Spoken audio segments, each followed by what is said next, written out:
Reserved. Very reserved. Like, my face was blurred. We never really said where we came from. The guys put two and two together, but you didn't want to come out and say it. I think a lot of that, fearing backlash from the community, really. You can't come out and be like, oh, we used to work at this unit. We did So try to stay away from that. And dude, he came down. We did our first run of t-shirts and they flash sold within minutes, seconds. Like, we thought the website crashed. Refreshed it. Big number, inventory's at zero. And you're like, oh my God. Okay, let's take all that money, let's buy more t-shirts. And we basically did that until COVID lifted and we could start training again. And in that time we were making those soft goods, we just sat around a table like this, bunch of coffee, and just talked trash about all the gear that we hated. Like, how do we make this better? How do we make a better belt? Let's make a better belt. Let's make a better sling. I was teaching CQB at the time, and they were running their carbines in a weird configuration. Their laser slid all the way back, pressure pads in front, because I'd done nothing but CQB at night for 20 years, essentially.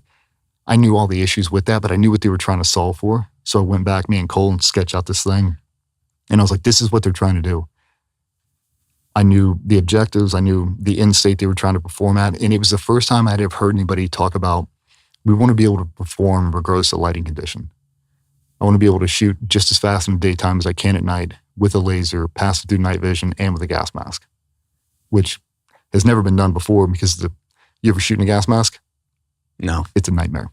You can't get a cheek weld. The optic's not high enough. You can't see anything. And then trying to look through actual tubes when it's on the rail line, like, you can't get your head articulated over to shoot through it.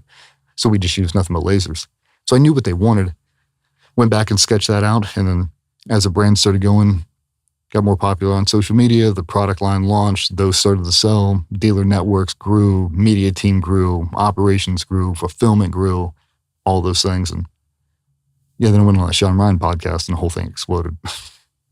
It went from a handful of employees to 30, 40 pretty quick. And now we're just trying to grow the vertical. So we had Vernon. He was my strength coach right when I was retiring. I've been with him for 7 years now, never missed a session. He came inside, so we opened up the GBRS Performance Program with him. It's essentially just my personal program. We just opened it up for everybody else. Got a fitness vertical, soft goods, hard goods, so belt, tactical nylon, gear. Patreon subscription does really well. I love that. That built its own little ecosystem, its own little community. So it's all the behind the scenes stuff. We get on monthly Zoom calls and, there's tier access into it. We started hosting specialty events, so 3-day shooting courses just for Patreon. And we did that because we were trying to buy down the risk.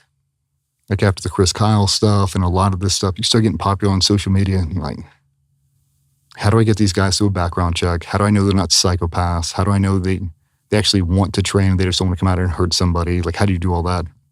Get them on a live stream. Start talking to them, start DMing back and forth, and you build some really intimate connections with a bunch of these people. And then you have a training course. So when they come down there, there's 25 of them. You're like, I legit know all 25 of you. Now it's super cool. They've got personal rapport with us, with all the cadre, all the staff. So now it feels like a big family reunion. Now we just trained for 3 days. Started swapping those out. We added in courses, 1 day pistol, 1 day rifle. Next day is live tissue medical training. We'll do high-speed driving, marksmanship. We'll bring out SEAC Tactical Group, knife fighting, blade work, all the different stuff to try to force guys the opportunity to be well-rounded. We add in fitness every single morning with it. Then we shrunk them down. We got a mobile training team knocking out CQB and flat range for SWAT teams, SEAL teams, all the tactical teams in between, knocking all of those. Dealers from here to Poland, everywhere in between. And it's been great, man, but it's been a lot harder than I thought it would be. It sounds like you got a lot going on. Oh, there's a ton going on. Yeah. And now we're finally at the point where you can see where we need to really invest the time and energy into. It's like, but there's so many things happening at the exact same time. I feel like I'm just sitting in front of a drum set. It's like fitness, soft goods, hard goods. Like, oh my God, training. Oh my God, podcast. Back and forth. Like, how do I do all this stuff? Yeah. But we've been super fortunate, man. I got Davis running the brand team. Got his brother running all of operations now and soft goods. So we sit in a room, we drop out a piece of content, we'll pull out a snippet, hard to kill. We'll do a whole soft goods collection with that, run off products off that. It helps connect the audience to us. Like, I'm about the most normal dude you'll ever meet. When you build that rapport on social, we were talking about last night, like, they know you. Like, there's no secret to me. Like, I'd fuck this whole thing up, dude. But I want you to be better than me. I want you to exceed your own standard, because now that I've seen a performance plan, it's so easy to maintain. You just have to live it. I just want everybody to be better than you were yesterday. That's essentially the essence of GBRS, what it is now. Got a bunch of different verticals, trying to do them at high levels and trying to collaborate with people that are doing those things at a high level. But really try to prop people up on a pedestal wherever you can. To a lot of stuff, the guys overseas, guys we got to train with, there's no fanfare for those guys. Like, you see a lot of these countries in Europe, kids don't grow up wanting to be of service because they've been so cloak and dagger for so long that they don't even know that's an option. It becomes an afterthought. Like, they join the army out of necessity, and then they find out, like, oh my God, there's a specialized unit that I could have been training for this whole time. And oh my God, my grandfather was in that unit. I had no idea. And so we try to give credit where credit is due. All the guys we work with, put them on a pedestal. Like, tell their people how amazing 22 SAS are. They have no idea because nobody ever talks about it. They're exquisite, dude. Try to do that. I love that. It's super cool. It's super humbling. But again, man, it is so much harder than being in the military. It just is. I had no idea. I thought it was going to be sunshine and rainbows, and we'll build another team room, we'll build a gym, we'll be training, like, be easy. No, brother, hardest thing I ever done. By far. Well, it goes back to, you don't get to focus on necessarily the craft. You are now the logistics manager of, so everyone else can focus on their craft. That's what makes it so challenging as you scale and grow. It's more logistics, it's more overhead, it's more verticals, it's more things. And saying no is something we have to get better at doing. I'm the worst at it. I'll stop whatever I'm doing. They'll run upstairs like, hey, there's some kid downstairs. He drove here from Minnesota, no phone call, and he just wants to know if he can meet you. Yep. I'll walk downstairs 2.5 hours later, walking through this tour, getting to work, whatever. Like, I have to stop doing that. I had to learn that the hard way. Learning how to say no was, I used to set 0 boundaries. And then I found it started wearing on my family and my ability to show up for the people in my life. So I've gotten really good, in my opinion, at setting hard boundaries, even when I don't want to. Like, as much as I want to say yes to this, I got to say no. And it's made a big difference.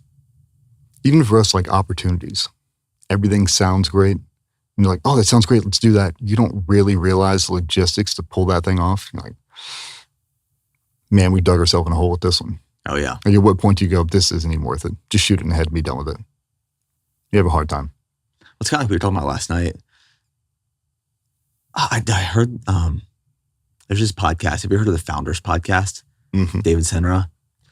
And I forget what founder he was talking about who said this. I think it was the guy who created